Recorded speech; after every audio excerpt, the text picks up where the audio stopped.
Gracias, Sofi. Sí, ya está aquí el doctor Javier Palacios para abordar varios temas. Queremos empezar con el de coyuntura que se registró ayer, y es que el presidente Noboa ha enviado a la Corte Constitucional un proyecto de reforma parcial a la Constitución para que la prisión preventiva sea obligatoria en casos de terrorismo y de delincuencia organizada. Doctor, quisiéramos explicar esto para que la gente comprenda bien, primero, qué es la prisión preventiva y por qué se está solicitando este cambio y que ahora sea obligatoria para los delitos mencionados. Buenos días. Muy buenos días, un gusto compartir con ustedes. La prisión preventiva es una medida de carácter cautelar tipo personal, que lo que busca es asegurar que las personas que están procesadas en un juicio penal puedan comparecer al proceso y además se garantice el cumplimiento de la pena en caso de ser sancionadas. ¿Cuál es la importancia de la prisión preventiva? Básicamente, en delitos de gravedad se ha dado o ha sido muy común en el Ecuador que muchas personas no llegan a enfrentar el proceso penal porque salen del país o están escondidos inclusive dentro del país. Lo que busca la reforma del presidente Noboa es que en ciertos delitos de mucha gravedad en el país y sobre todo la connotación social que vive hoy por hoy el Ecuador, sea obligatoria la prisión preventiva. Al día de hoy, depende del juez de la causa el decidir si en función de las circunstancias del caso cabe o no cabe dictar la prisión preventiva para el procesado. El presidente de la República Noboa ha señalado y responsabiliza a un movimiento político de debilitar esta prisión preventiva. ¿Por qué? ¿Cómo era antes? ¿Cuál fue el cambio? Y pues ahora el planteamiento que se está dando, ¿no? A ver, el tema es que en el texto de la Constitución usted tiene en el artículo 77 en particular, que es el que se propone reformar ahora, que la prisión preventiva es una medida de última ratio y que queda a discreción del juez en función de las circunstancias de cada caso.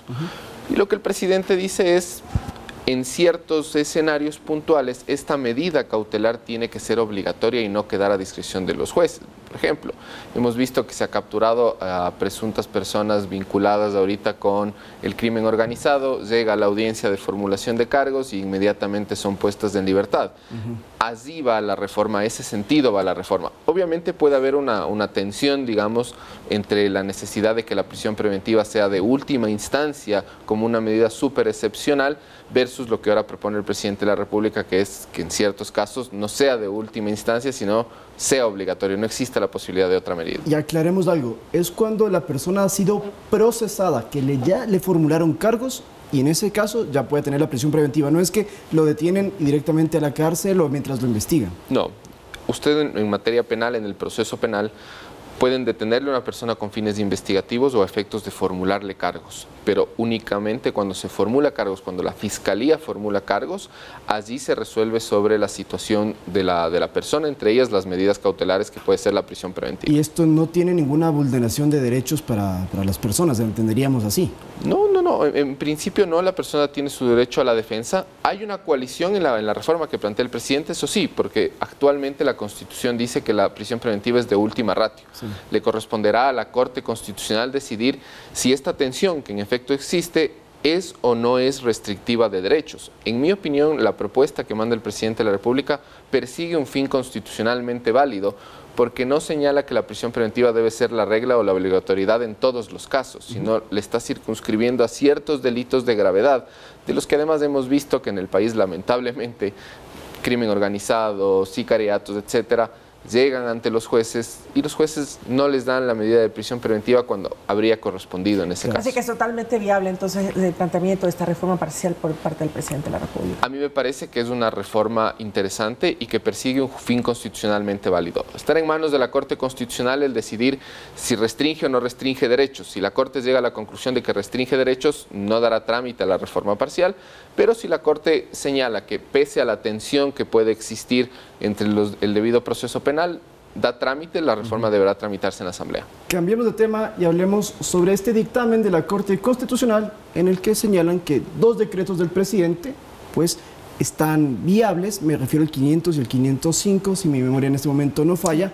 Quisiéramos interpretarlos mejor y para eso que usted nos pueda explicar, porque lo que dice el gobierno es que los decretos simplemente mantienen a Cynthia Geribert como vicepresidenta, pero lo que hacen es normar el tema de la licencia, o si el presidente tiene que o no encargar la presidencia mediante decreto. Se lo pregunto porque el presidente está en cierre de campaña y hay gente que dice, bueno, pero ¿por qué no está emitiendo un decreto para como ausentarse. Ya no es necesario, lo entenderíamos así. No, a ver, la Corte Constitucional en su fallo resolvió dos cosas en particular y excluyó otras tantas. Me voy a referir primero a las que excluyó porque se ha generado bastante ruido. La Corte no se pronuncia sobre ninguna infracción electoral. La Corte no se pronuncia sobre si el presidente Daniel Noboa debe o no debe pedir licencia para efectos de la campaña.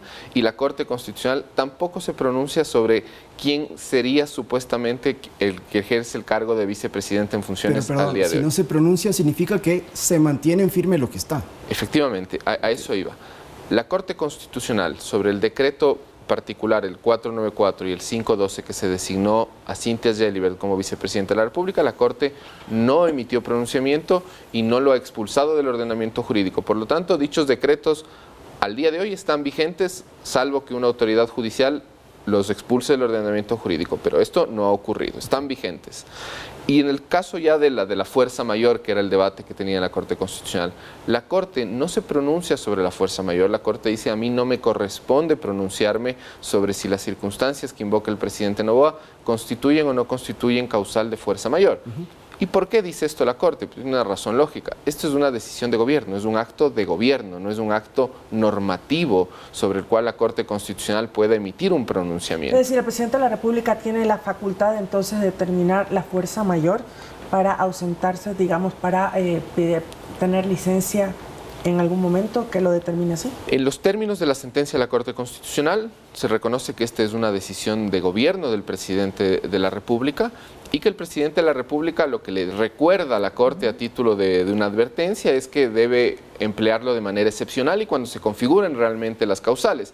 Pero la Corte no es la llamada a calificar. Al día de hoy, por ejemplo, si el presidente de la República va a acudir a un cierre de campaña, el presidente de la República únicamente tiene que disponer en un decreto que se está ausentando por una causal de fuerza mayor, por ejemplo, y sobre esa decisión la Corte Constitucional no va a ejercer ningún tipo de control. Correcto. O sea que dentro de este debate que existía sobre qué hacer o no por parte del presidente, ya con los pronunciamientos y con el silencio de la Corte en ciertos temas, queda saldado el tema. O sea, en este punto ya está todo claro sobre la mesa.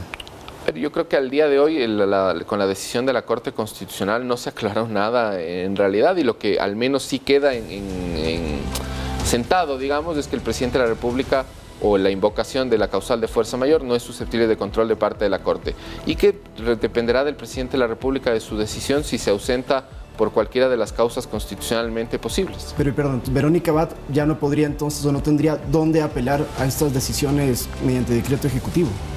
No, Verónica Abad de hecho ha presentado una acción de protección en contra del decreto ejecutivo a través del cual se designó a Cynthia Gelibert como vicepresidenta. Que los perdió. Lo ha perdido, por lo tanto a ella le queda primero que se notifique la sentencia por escrito y luego apelar de manera escrita. En la Corte Constitucional ya no tiene nada que ver. En la Corte Constitucional no tiene nada que ver. La Corte Constitucional no va a resolver a quién le corresponde o no el encargo de la vicepresidencia. Y con caso de Verónica Abad, si tiene incumplimiento de funciones, ¿cuáles podrían ser las consecuencias para ella en estos momentos? A ver, Verónica Abad, en mi opinión, se expone a tres distintos niveles de responsabilidades. El primero de ellos, en mi opinión, se expone a un abandono del cargo de la vicepresidencia de la República.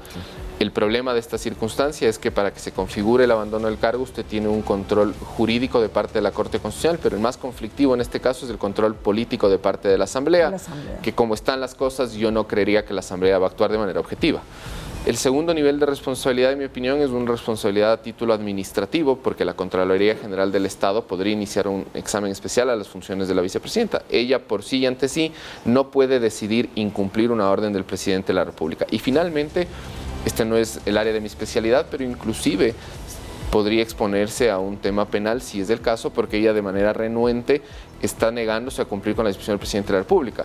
La vicepresidenta tiene que cumplir lo que le dispone el presidente de la República, porque asumir la tesis que ella tiene de que porque ella considera que le están denigrando o que no está de acuerdo con las funciones que el presidente de la República le ha encargado, ella puede decidir incumplirlas, es vaciar de contenido el texto de la Constitución que señala que la función principal de la vicepresidencia es lo que le encarga el presidente de la República. Eso es un delito penal, perdón, con esto para cerrar, ¿es un delito penal lo que estaría cometiendo? Podría incurrir en esto, obviamente hay otros elementos configurativos del tipo penal, pero Verónica Abad está incumpliendo una orden de una autoridad competente. Nos queda claro, 7:35, gracias por acompañarnos. Un gusto. Muy bien, el doctor Javier Palacios, abordando varios temas constitucionales del país. Vamos a una pausa y volvemos porque ya se está inaugurando en estos momentos el voto de los PPLs en el Consejo Nacional Electoral. Ya venimos.